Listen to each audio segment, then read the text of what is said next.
Morning kids, I hope you're all keeping well. Can't wait until we can get you back to group because we're missing you lots and lots, and can't wait for you to be making lots of noise and lots of mess and driving me crazy like you always do. I hope you're all keeping safe and taking care of each other, and you're behaving for your mums and your dads or your grandmas or whoever's looking after you. Today I wanted to read you a little story. It's a book that I bought for my little girl when I was diagnosed with depression to help her understand. I know at the moment there's probably lots of stressed out mummies and daddies and brothers and sisters, and probably yourselves are feeling really stressed and worried because you don't know what's going on. So it's a little book that I bought to help my daughter understand how I feel when I feel depressed. So it's called Perry Panda, and I hope you enjoy it. So this is Perry Panda, and it's written by Helen Bashford and Russell Scott Skinner. And if any mummies or daddies want to buy a copy of this, I just got it from Amazon. I hope you enjoy it. Perry Panda's mummy is his very favourite thing. She chats and laughs and reads with him. She treats him like a king. But lately Perry worries because his mummy isn't right. She often shouts or snaps at him, and he hears her cry at night. He doesn't understand it, and he starts to be confused. He wonders what has happened to make Mummy feel so bruised. Perry has a little think about what's making her so sad. He thinks and thinks and thinks some more. He suddenly feels very bad. Is it because I'm naughty because I didn't eat my tea? Is it because I broke that glass or fell and grazed my knee? So Perry asked his grandma, "Can you tell me why? Is it something bad that I have done to make my mummy cry?"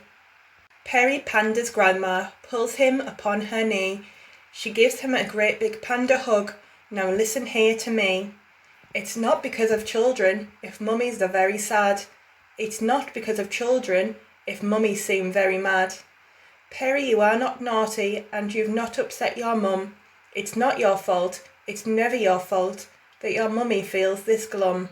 Sometimes mums get very sad because other things went wrong. Perhaps they got some bad news or heard a tearful song. Sometimes everything feels so hard and a panda will find it tough to put a smile upon their face when they've really had enough." "What should we do to help my mum?" asked Perry to his gran. "There must be stuff that we could do. We'll help, I know we can." To help a panda better might mean taking daily pills.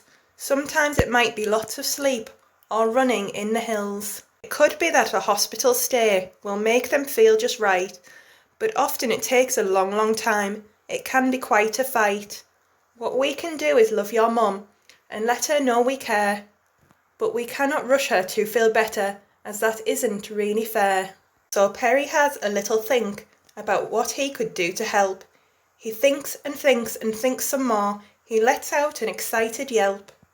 What makes a panda happier, he knows, is cuddles all warm and snug. So he runs upstairs to find his mum and gives her a great big hug. Perry beams and Grandma smiles because it always was her aim to make sure Perry understood he could never be to blame. I hope you enjoyed that little story, and it might help you understand a little bit how mummies and daddies are feeling at the moment. And it's okay to feel like that. They're bound to feel scared and worried, and just know that they want to just keep you safe and keep you happy. So make sure you give each other lots of kisses and cuddles, tell each other that you love each other, make the most of having all this lovely time off school with your family, and I will speak to you really soon. So take care. Bye bye.